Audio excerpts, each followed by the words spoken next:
to welcome everyone to our 7th Oakbrook Business Network meeting of 2022. I'm very excited this morning to welcome all of you and our special guest speaker, Lori Goldstein. My name is Michelle Sherritt, and I am one of the founders and owners of the Oakbrook Business Network and our 4 other powerful networking groups, the Northwest, Naperville, North Shore, and Windy City Business Networks. Before we begin this morning, I just want to tell you a little bit more about our powerful network groups. Our groups were started back in 2008 on LinkedIn and have grown to be the largest networking groups online. We decided to take the groups live about 4 years ago now. We trademarked all of the names, and we now have over 335 paid members. During the pandemic, we had to shift our focus for our paid membership from meeting in-person events to offering more advertising opportunities to our members. We decided to continue this trend moving forward, offering more opportunities for our members to get their business name out to the public. Our membership is $3.99 a year, and that includes a 30-minute podcast interview on our podcast channel, Windy City Biz.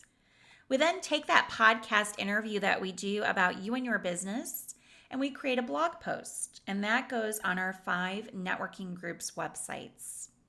It also goes on all of the social media platforms. So all 5 groups are on Instagram, LinkedIn, and Facebook. So that's 15 different platforms where you can get exposure for you and your business.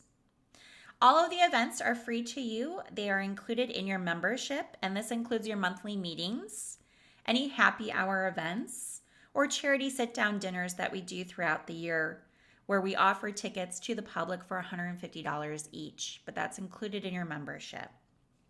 If you're not ready to become a member just yet, then you may attend one of our events and check us out. Our next in-person event will be July 19th at Noon Whistle Brewing in Naperville from 5:30 to 7. It's a great opportunity to meet members, non-members, leaders in our community, as well as grab a great beer and a bite to eat. On the 19th, we're also going to be raffling off a free 1-year membership. So great opportunity. If you're thinking about joining our group, you could win that membership. We're still growing, and we'd love to have you become a member as well. So to learn more about our group membership or past events, please visit our website at oakbrookbiz.net. For today's talk, we ask that you keep yourself muted if you're here on Zoom. If you're on Facebook, which we have a lot of folks this morning, simply type your questions in the chat in the comment section below, and we will go ahead and moderate those as we move along the presentation. Today's speaker, as I said, is Lori Goldstein. Lori has been an employment lawyer since 1984 and has represented both employers and business owners. Today, she's going to talk to us about employment law compliance, 1099 versus W-2. Welcome, Lori. The floor is yours. Thank you, Michelle. You're welcome. Thank you to the Oakbrook Business Network and to Michelle for the opportunity to talk with all of you today. I wanted to especially thank Alexis Rago, who made this connection for me. I know she's a member. And thank you all for attending on a Monday morning. That's not easy. So these last couple of years have been pretty challenging for businesses. We know that companies have had to be strategic, make changes, and navigate the pandemic in the workplace. And successful businesses have been flexible, open-minded, taking work-life balance seriously more than in the past, especially with the Great Resignation and the difficulty that businesses are having, hiring employees and retaining them. A lot of workers also, we know, have had enough of corporate America. So several have shifted to becoming solopreneurs or starting their own businesses. Many are hiring employees for the first time and learning about all of the challenges of being an employer. Lots of legal compliance. I've seen a lot of businesses, including many mental health practices, fast-growing industry. They're taking the initiative now to formalize their practices. A lot of that means I need to make my 1099s W-2s now. You know, I need to get with the program because I need to be in compliance. So I'm sure we have plenty of employers and business owners in the audience There are probably a few attorneys. If you've ever worked with an employment attorney, I hope it was a good experience for you. So let me get to our next slide. So one of the hot buttons in employment law is worker classification. And our agenda today will cover a number of items. There's basically two types of misclassification or classification. There's W-2 employees versus 1099 independent contractors. And then for employees, there's employees who are exempt from overtime, meaning they don't get overtime pay, and employees who are not exempt. So whether you have employees and or contractors obviously impacts the work status, dictates whether and which type of employment agreement you use. It affects your employment handbooks and employee policies, many based on federal, state, and local law. And there are even some laws that cover businesses that have only one employee, as well as Illinois laws that cover independent contractors. So we'll take a look at that. The Cook County and Chicago ordinances apply to businesses in those towns. We'll talk about paid sick leave, minimum wage under various ordinances. And we know that non-exempt employees are entitled to not only overtime, but minimum wage and meal breaks. So we will talk about that. Illinois has a statute mandating reimbursement of expenses, business expenses for employees, and that applies to employees whether they're on site or telecommuting remote, but there's special rules that you'll have to know for that. And last but not least, and one of the most important things, I think, this will keep you guys on until the end of the program, I will talk about how you convert employees or workers who may be misclassified, how you change them from 1099 to W-2, or your exempt employees to non-exempt in ways that will reduce suspicion and claims. So we'll have question and answers at the end, but also feel free to ask questions during the program.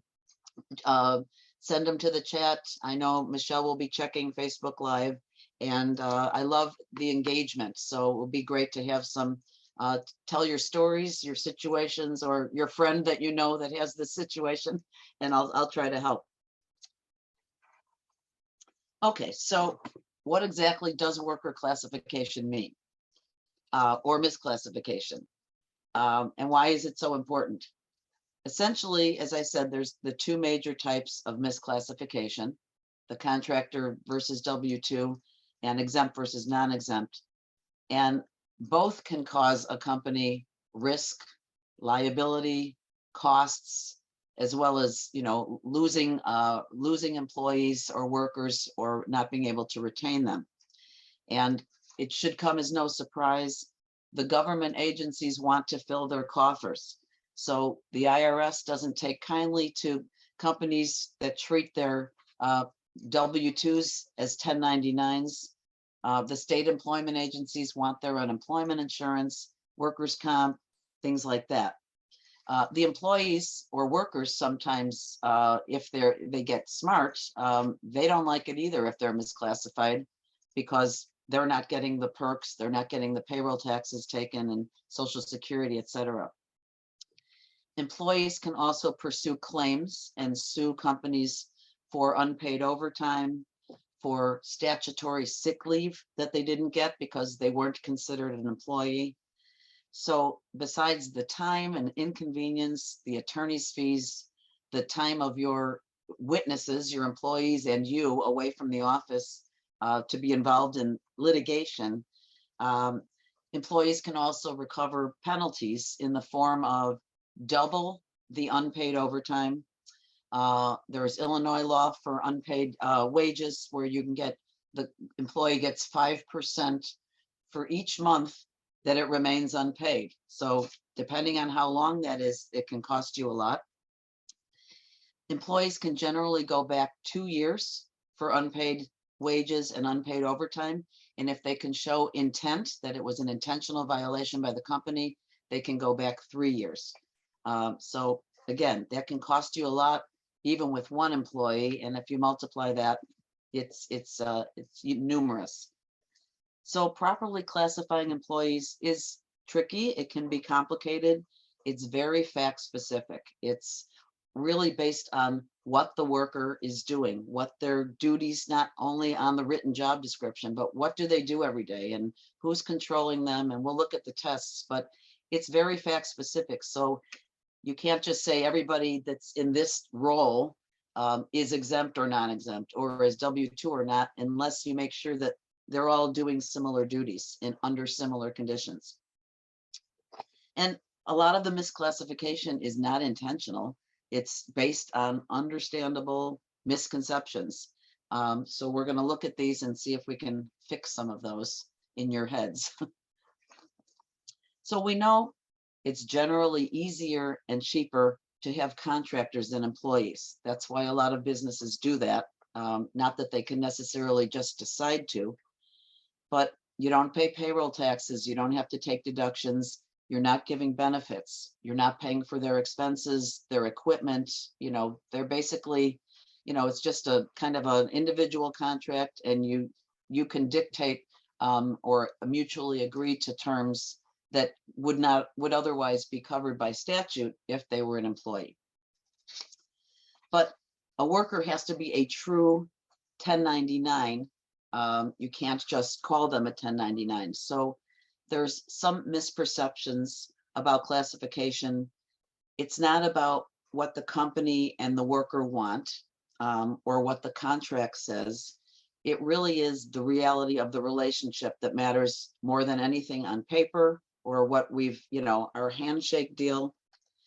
Parties can't just create an independent contractor relationship by saying, let's do this. My accountant wants us to do it this way, and we'll just have an independent contractor agreement. We'll sign it, and that's it.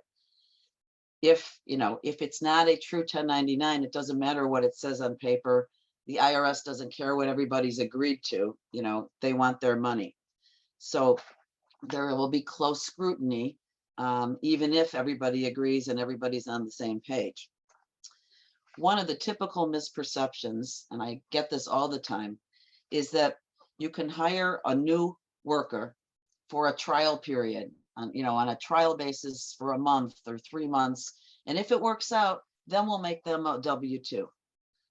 That a trial period doesn't mean that they're not an employee. A temporary employee is a temporary W-2. Even if it's a seasonal worker, again, if you only hire them for the summer or for a project, it's not always a contractor relationship. It depends on the elements of the test. So I'll sometimes have a business ask me to draft an independent contractor agreement for them. And I have to dig deep and find out, tell me more about this. And I won't draft one if it's not an independent contractor relationship. They might find another attorney who will, but I think that's, will really get them into trouble. And I don't want to, help them do that. So simply because somebody's new or on a temporary basis does not make them a contractor. Also, speaking of temporary employees, if you're using temps from a temp agency or a staffing agency, that doesn't always mean that your company is not the employer. And while this is really for another webinar, it's called joint employment, but I want you to be aware of it, where your company and the temp or staffing agency are both kind of involved in the employment relationship, you can be considered joint employers, including being liable for discrimination or harassment. If you're disciplining or deciding on salary and wages and things like that, you can't just say, it doesn't matter what we do. I had a company that told me they had 500 employees, but 250 of them were not their employees. They were for the temp agency. They didn't think most of them were legally in the country working. But they said, but that doesn't matter because they're temps. So I started asking, how long have they been with you? And who supervises and what do they were there for 15, 20 years, most of these people. They were not temps. And so I believe that company got audited and had to pay big bucks. So you have to really be careful. Another misperception is that you retain somebody on a part-time basis, they're only working even 10 hours a week. Let's just make them a contractor because we only give benefits to full-timers anyway, and it would just be easier. Again, they have to meet the legal test. You can't just say they're going to be a contractor because they're working less than full-time. That's a part-time employee. So we've had various tests used by government agencies and the courts over time. There was the IRS, there was a 20 part test. California has what we call the ABC test, which ended up making Uber drivers W-2s in California. Federally, the National Labor Relations Board, the NLRB, has a test. The Department of Labor has had different tests, again, depending on which administration is in power. Some tests are more pro-company, pro-employer, where it's easier to show that somebody's a contractor, and other tests have gone the other way. So the test we have right now, the Department of Labor Economic Reality Test, became law in early March of 2021. But then there was a delay to it because it had been under the old administration. It was then withdrawn. And then in March of 2022, so just this year, a court reversed it, reversed the prior delays, the withdrawals, and now it's the current test. However, on Friday, a pending bill has been, or a new proposed test was submitted to the White House for review. So things may go the other way. Any questions before I get into this several factor test? No, everybody's really looking forward to this part because they're Bored or stunned, right? yeah. Or like, uh-oh, I'm in trouble. Oh, what do I do? Okay, so this test, the economic reality test, has 6 different factors. So most of the old tests and what people seem to understand about contractors was control. If I don't control the employee, the worker, if I don't tell them where they have to be and when, if they can work anywhere and they decide their own hours, and then they can be a contractor. And that's still a big part of whether somebody's a 1099 or not. But it isn't only about control. The key under this test is the worker economically dependent on your company for their earned income? Or are they in business for themselves and they're doing work for various different companies or clients? And so that would be more of an independent contractor. It's not enough that they're working from home or remotely or deciding which hours to work, because as we now know, a lot of people are juggling work at home and family. Many people work remotely. It doesn't turn them into contractors. If someone, so I'll go through some of the factors here. The first one, again, is control. How much control does the worker have over their work versus the company? And if you're not really supervising, I mean, you can tell them basically the kinds of expectations you have, but they need to decide how they're going to do the work and how best to do it and when to do it and things like that. The second one is the worker's opportunity for profit or loss based on this work. So if you're an independent contractor, you have an opportunity to profit or loss based on the work because you may or may not do a good job. The clients may decide they want to return things, or may decide that they want to reduce the amount of work. That would be more of a contractor. But if you're working for a company and basically you're just getting regular fees, or hourly, something like that, it doesn't really matter. You're not profiting or lossing based on that work. A third factor is the investment in equipment. Most contractors buy their own equipment, use their own equipment. That's a big part of the relationship, where the company doesn't have to spend the money or provide the equipment.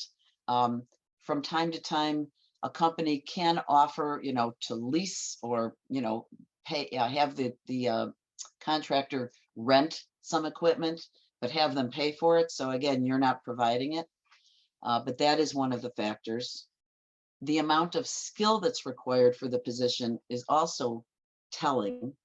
The more specialized the skills are, the more specialized the skills required, the more it will tend to be a 1099 contractor, as opposed to, the skills that you would normally require for work that would normally be done by an employee.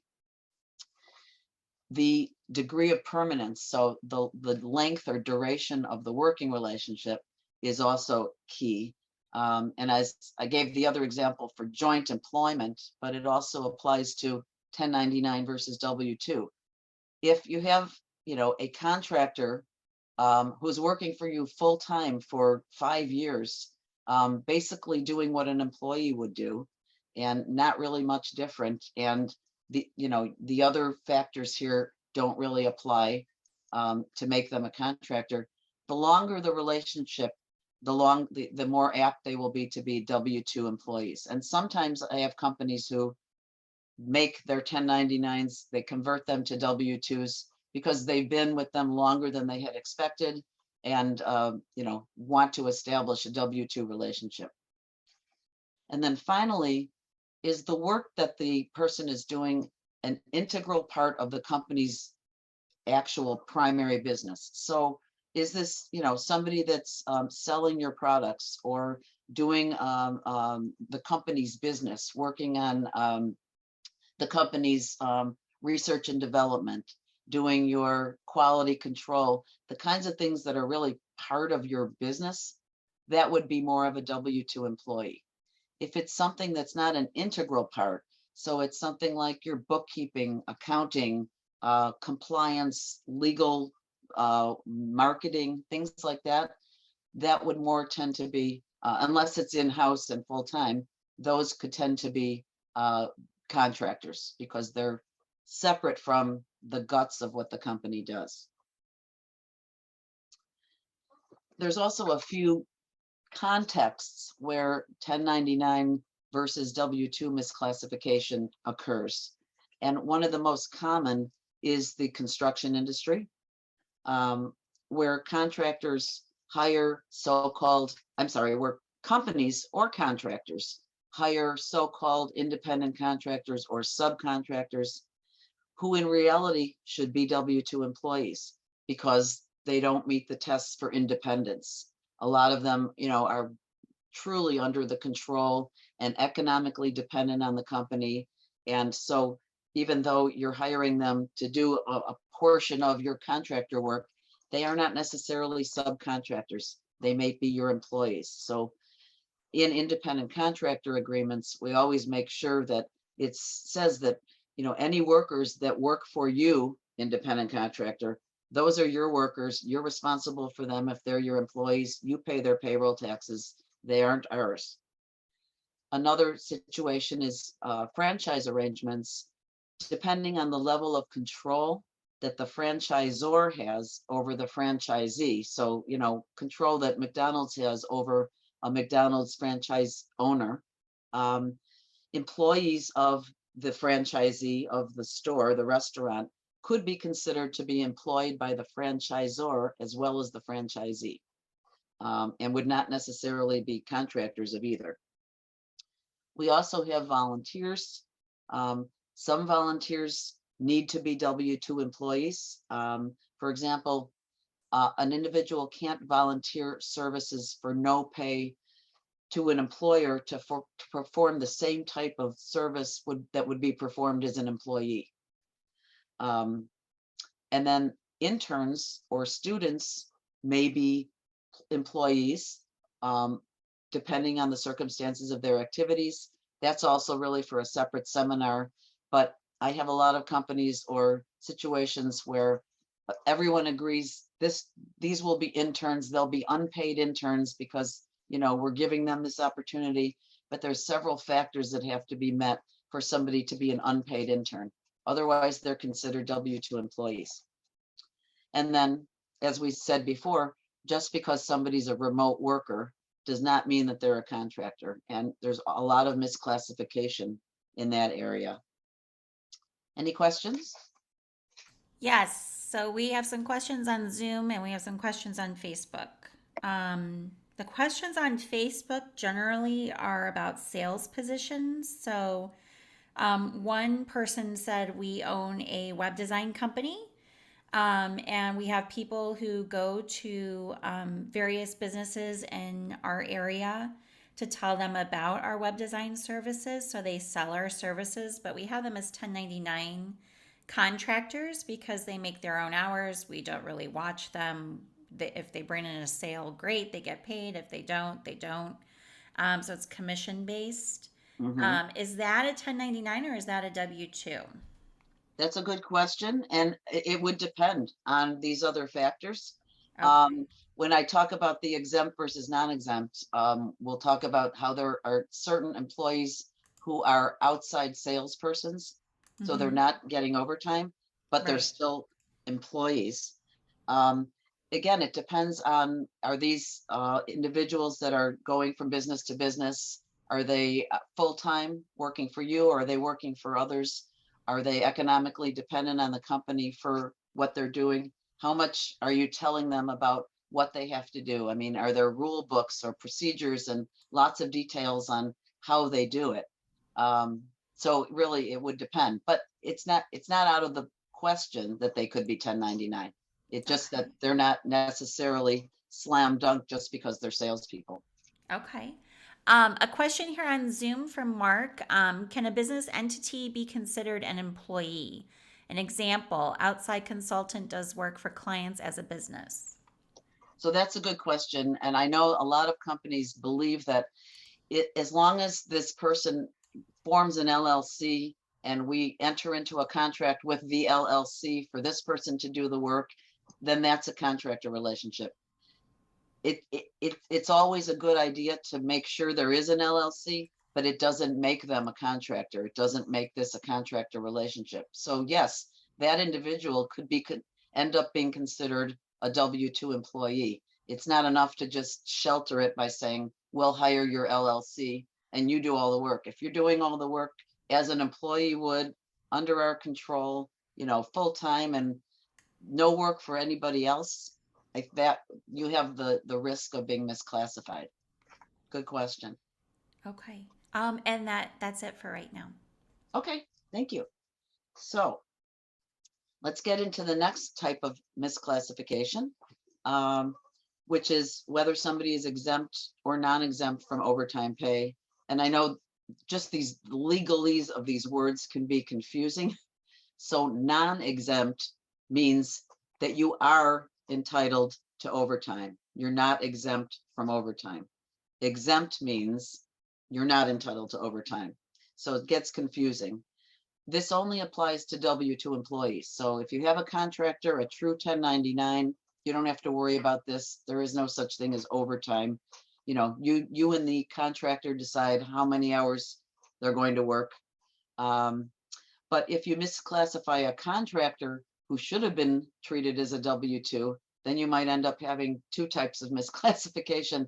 If you had a contractor working 60 hours a week, and now it turns out that they should have been W-2 and you should have been paying them overtime. This is governed by the Federal Fair Labor Standards Act and also state laws. So in Illinois, we have the Illinois minimum wage law, which applies to for-profit employers that have 4 or more employees. So generally, most employees are non-exempt.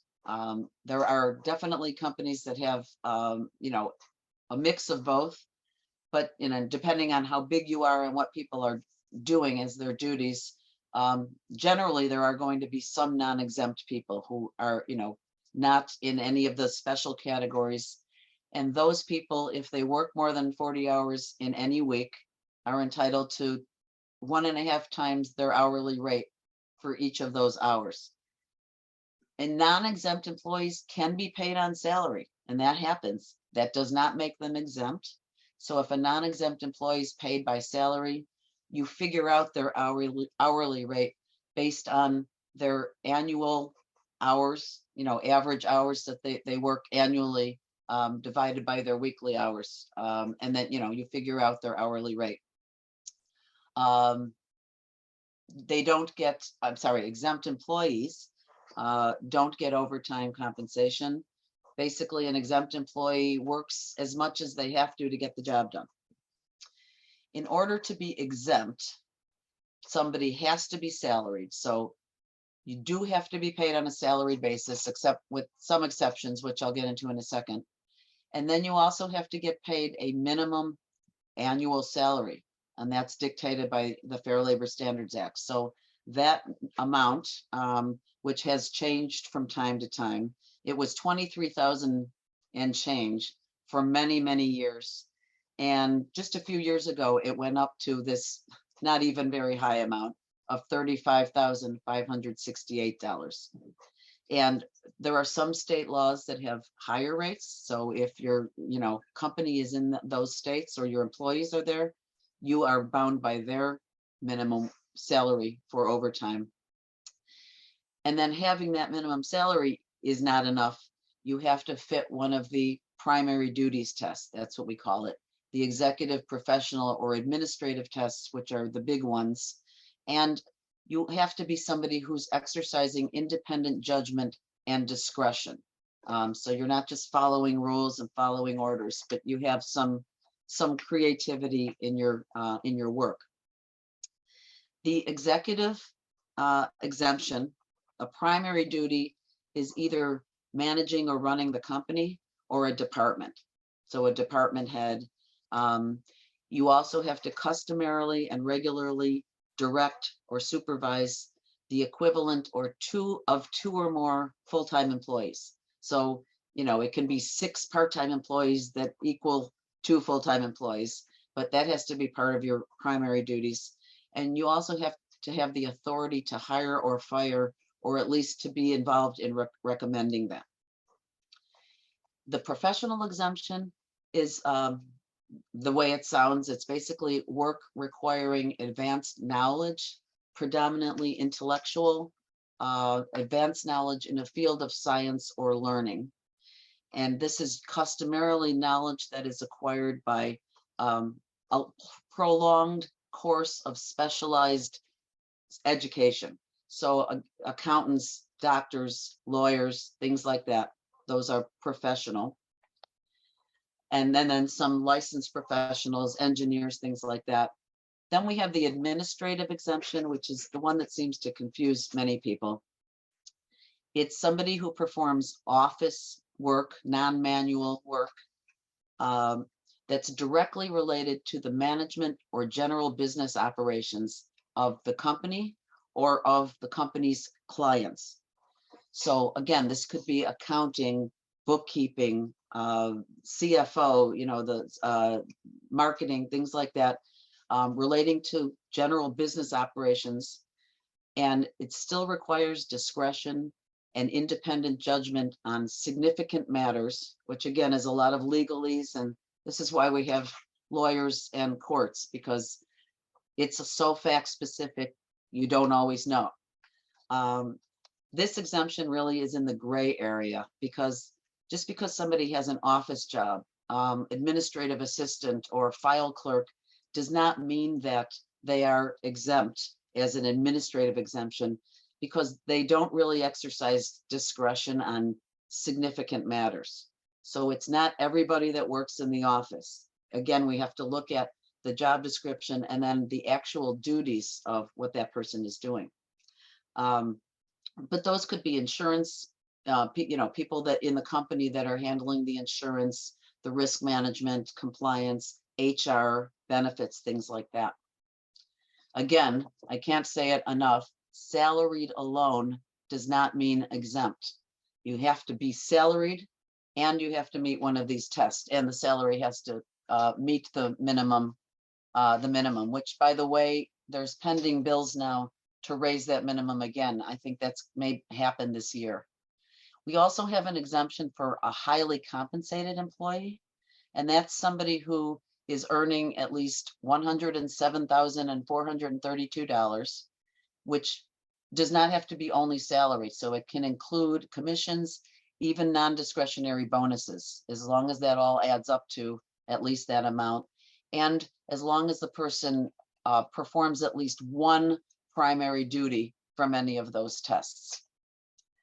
The professions that are exempt, so that there are exceptions for having to be salaried. So you can still have somebody that does not get overtime, even though they're not salaried, if they are a business owner who owns at least 20% interest in the business and is actively engaged in managing it. Certain computer professionals in certain occupations, if they're paid at least $27.63 an hour, do not have to be salaried. And then outside sales employees, outside salespersons who are employees, but as long as they're customarily and regularly engaged away from the place of business. So, I mean, these days, so much is remote, but they don't have to even live in the state. I mean, they don't ever need to come to the office or be on site. They're regularly working outside, like the example somebody gave, somebody who was, going door to door and trying to sell the marketing, the services. Any questions on this? This was a lot of information. So we have a question from Lisa on Zoom, I think from the previous slide. She says, I'm wondering about if we can clarify the degree the worker has control of work. As an example, if a worker is being told that they will report to work on an employer established schedule, such as Monday through Friday, 8 to 5 regular schedule. Yeah, that to me, that sounds more like a W-2 employee than a contractor, because you're really directing, where they have to be and when they have to be there. So I would say that would be more of a W-2. Okay. And then someone asked about commissions on the slide that you're talking about now, but you already answered that question. So. Oh, okay, yes. And employees, to be exempt can be salaried and commissioned. So as long as they're getting a minimum, and I'm not talking about the outside salespersons, but as long as somebody's getting at least the minimum salary, then they can also be getting paid commissions and be exempt. So one of the biggest problems and the ways businesses can get in trouble and risk losing an overtime exemption on an employee is if you're docking, deducting pay for the exempt employee, because the general rule is that exempt employees are not docked. You have to basically, pay them their regular salary every week, regardless of how much they do, not quantity or quality of work. It's important to include in your employee handbook, when you define your exempt employees, the following phrase that improper salary deductions should be reported to the office manager or whoever it is, and the company will investigate and will reimburse any improper deductions and make reasonable efforts to avoid recurrences. Because basically, if you nip it in the bud and catch it quickly and don't do it again, you won't risk losing the exemption. But if you're deducting from an exempt employees, it can be determined that employee really should have been non-exempt or was now considered non-exempt because you're not treating them as an exempt employee. So now you've misclassified. So the times where you can deduct for exempt employees are in these bullets. If an employee performs no work during the work week, you don't have to pay them during that week. If they're absent for a full day for personal reasons, so not for sickness, not for injury, and not for just half a day, it has to be a full day, you can deduct that day. Also, if they're absent for a full day for illness or injury, and either you're paying them sick leave, PTO, whatever if they have any accrued paid time for that, if they have exhausted it, then that's okay. You don't have to pay them. But again, if somebody takes half a day to go for a doctor's appointment, you have to pay them for the full day. So if they have PTO or sick leave, you pay them half the day in regular pay, and the other part would be considered paid sick leave, PTO. If an employee is absent for a full or even a partial day, but they're on FMLA leave, which is the Federal Family Medical and Leave Act leave, then you can dock for a partial day. So FMLA is a federal law, applies to companies with 50 or more employees that work within 75 miles. So even if you have two different sites, if they total at least 50 employees within 75 miles, you're covered by this. This is the law that gives unpaid leave of up to 12 weeks per year for birth of a baby, adoption, foster child, your own illness, or caring for a family member. So small companies aren't covered, but if you are covered, you can dock for partial days. And then the last situation is if there's a disciplinary suspension for an exempt employee, it has to be a full week increment. So if you're suspending somebody for at least a week for safety rules of major significance or workplace conduct rules, and that's what your policy allows, then you don't have to pay. It can be an unpaid suspension. Otherwise, any other suspension would have to be a paid suspension. So it's also important to follow state deduction laws for all employees. Many state laws, including Illinois, prohibit the company from deducting from final pay or from any paycheck without the employee's written consent at the time of the deduction. So I discourage it, but some employers let employees borrow vacation before they've earned it. And then if they don't work long enough and they leave, and you can't deduct it off their final pay unless they say okay and they sign it off on it. So that's important to know. Important items, again, depending on whether your worker is a true contractor or a W-2, there's items to consider from a HR employment law perspective. Some apply only to employees, others might apply to both. And these are the items we're going to cover in the next few slides. So first, a lot of companies have what we call at-will employees, or maybe some of you are at-will employees. At-will means either the employer or the employee can end the relationship at any time without any reason, without notice, just here's the door, see you later. We don't really have at-will states. I hear that all the time. We're in an at-will state. You're at will unless you have a written contract that says otherwise, such as, this is a 1-year contract. We can only fire you for cause, and then it defines certain reasons. And if we fire you without cause, we're going to give you some severance pay. If you don't have something guaranteed like that, you're generally an at-will employee. So when you have employees, you want to have something in writing. It doesn't have to be a fancy employment agreement. If you have, executives or certain employees that you need to have certain restrictions, such as non-competes or something like that, then you want a written contract. But you should know that even an offer letter that's signed by the company and sent to the individual and then co-signed by that individual, that becomes an employment contract. If you never write anything else besides that, that's an employment contract. It doesn't mean that they're anything other than at will, and you can still have a 8-page long, detailed employment contract that is at will, but has a lot of other provisions in there. So an offer letter becomes a contract, and basically all it says is you're an at-will employee. Here's the salary. Here's the title.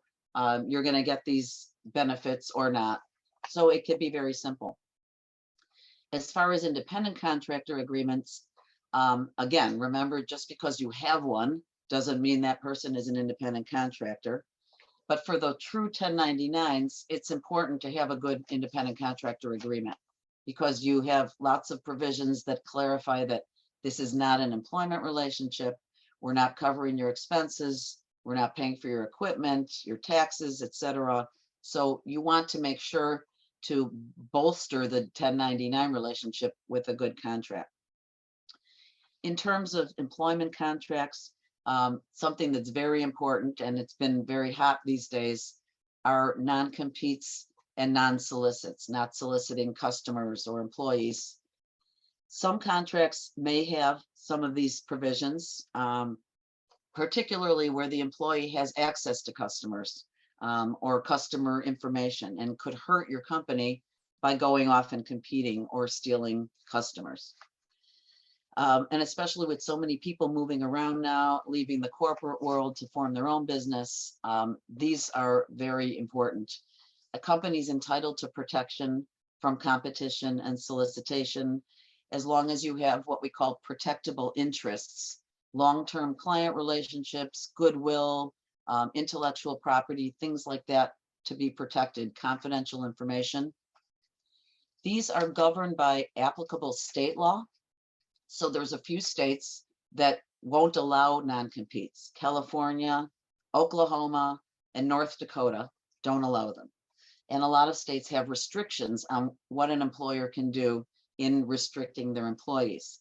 So essentially, the law says they need to be narrow and reasonable scope in terms of the geography, the locations where somebody's banned from, the amount of time, the types of activities. The important thing to know is that all contracts require legal consideration, which means something of value that you give to the worker, like in exchange for their promise that they won't compete and won't solicit. So consideration is something like giving them a signing bonus when they sign the agreement. And Illinois has recently codified the rules that we've had for several years based on what the courts have told us. And in January 1st of this year, Illinois amended its Freedom to Work Act statute. Basically says that for an at-will employee, whether it's a new employee or somebody who's continuing an existing employee, it's not enough to just say, sign this if you want to keep this job, or sign this if you want this new job. Unless an employer gives at least a signing bonus, stock options, some kind of consideration besides here's the new job or the continuing employment, then the employer can't enforce the non-compete or a non-solicit until the person has worked there for at least 2 years after signing. So that's important. The law only applies to contracts signed as of January 1st of this year and after. But a lot of companies are revisiting their contracts, looking at revising them. These are a lot of important new changes. Now the law also says in Illinois, you can't have a non-compete with an employee unless their minimum annual earnings, not just salary, but all W-2 earnings, bonus, commission, benefits, is at least $75,000. And you can't enforce a non-solicit unless somebody's earning at least $45,000. And these amounts are going to go up every 5 years until they get to, I think it's 90,000 for non-competes, and then 52,500 for non-solicits. Lori, can I interrupt you real fast? Sure. We're getting a lot of questions. What is the difference between non-compete and non-solicit? Good question. So a non-compete says that you can't basically work in the same industry or have the same type of role and, have any involvement in another company, even your own, that does the same thing that our company does. So, if we sell tape recorders, see, they even have those. We sell tape recorders, and this company, down the street, or even any company that sells in the same markets and the same global areas that we do, you can't go to work for those companies for a year or 2 years. That's non-compete. That's a lot stricter than a non-solicit, which says you can't steal our customers. So you cannot send information, contact our customers for the first year or the first 2 years after you leave, whether it's on your own or even indirectly through a new company. You cannot go after our customers for the same type of business. So of course you can contact customers for something totally different, but if you're going after the company's customers for the same business, that's a non-solicit. So if you have just a non-solicit, you can still go to work for a competitor, but you can't go after the clients that you were working with. That's the difference. There's also an NDA, which is a non-disclosure of an agreement, or confidentiality. So those can always be enforced. These rules only apply to the non-competes, non-solicits. There's other provisions in terms of intellectual property and work product, and anything you do here is ours. Those are not governed by the non-compete and non-solicit rules here. But that was a good question. The other new part of the law in Illinois is that an employee has to have 14 days to review the non-compete and or non-solicit agreement, or an employment agreement that has those provisions in it before they sign. And if an employer sues to enforce a non-compete or a non-solicit and loses, the employer pays the attorney's fees that the employee incurred, which is a huge change, because until then it was always one-sided. But now it can go both ways. So if you win, the employee has to pay your fees, but if you lose, you pay the employee's fees, which discourages a lot of employers from going after employees. Again, it depends on applicable law. I can talk about out-of-state enforcement, but that would take another seminar. And also, independent contractors can have restrictive covenants as well, but really it's not, non-competes are not really enforced, rarely enforced with independent contractor, because independent and non-compete are inconsistent. Non-compete is basically you're exclusively working for us and you can't work for anyone else now or later in the next year. That negates an independent contractor, so you don't have those. Employee handbooks. I want to make sure we have time for more questions. Oop. I'm going to go through these quick, but these are other things that you need to deal with when you have employees, employment policies. I will tell you that the Illinois Human Rights Act, which governs discrimination, harassment, sexual harassment, disability accommodations, it applies to independent contractors in Illinois. That law changed 2 years ago. And so if you're an employer that has one or more employees or one or more contractors in Illinois, those will govern. We also have the Americans with Disabilities Act that covers employers with 15 or more employees. Benefits for employees are important. There are certain statutory benefits. Retirement benefits are now required for employers in Illinois that have 25 or more employees. You have to have a qualified retirement plan. As of November 1st of this year, it's going to extend to employers with 15 or more employees. In November of 2023, it will cover you if you have 5 or more employees. It's also important to become familiar with the Chicago and Cook County paid sick leave laws. If you're a Chicago employer, or if you're a Cook County employer in any town that didn't opt out of the Cook County earned sick leave law, you have to provide paid sick leave to employees, temporary, part-time, short-term. They all get up to 1 hour paid sick time for every 40 hours. And there are carryover rules. You don't have to pay it out at termination, but this is important. We also have applicable minimum wage laws. Again, Chicago has one minimum wage for Chicago employers. Illinois has a different one if you're outside of Chicago and outside of Cook County. And then Cook County has its own minimum wage law. Unless your town opted out of their law, then you're under the Illinois law. So there's also meal break requirements for non-exempt employees. And these are changing soon. And then we have the 1 Day Rest in 7 Act, which basically says you have to give a complete consecutive 24 hours off to employees every week. This law is also changing as of next January. It will be more favorable to employees. And then we talked a little bit about expense reimbursement. Illinois has a law and it requires an employer to pay for expenses that are necessary to the business and primarily for the benefit of the employer. If you require employees to work remotely, that you don't have an office for them and equipment and places for them to work, you have to pay the related expenses they're incurring for the phone, the internet, things like that. And then we also have the docking laws and wage hour laws for employees. So, oops. I told you, Michelle, that I was gonna have a trouble getting through all of this. Okay, You're fine. most importantly, what do you do if you think a worker is not classified correctly, or if you're not sure? It's a good idea to do an audit, get your job descriptions together, interview the employees, the individuals, see what they're actually doing, and talk to an employment attorney to take a look at where you may have some holes and where you may need to be reclassifying.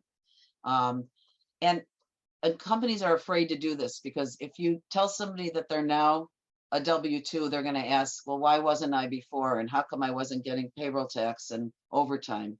Or how come now I'm non-exempt and I wasn't getting overtime? And yes, there is a risk. People may ask questions, but you have to bite the bullet. You have to make the change and go forward and fix things. There are a lot of creative ways and times that you can do that. So even if it's, you don't want to bury your head in the sand. So a common time to do it is when you give your annual reviews, you give a raise or bonuses. You can just tell workers, this is part of our new fiscal year. This is part of review time. We're making some changes. Sometimes you might do a reorganization, a restructure, and just say, this is part of our reorg. Or we have, a new HR manager or leadership, and we're making some adjustments. So try to avoid the questions.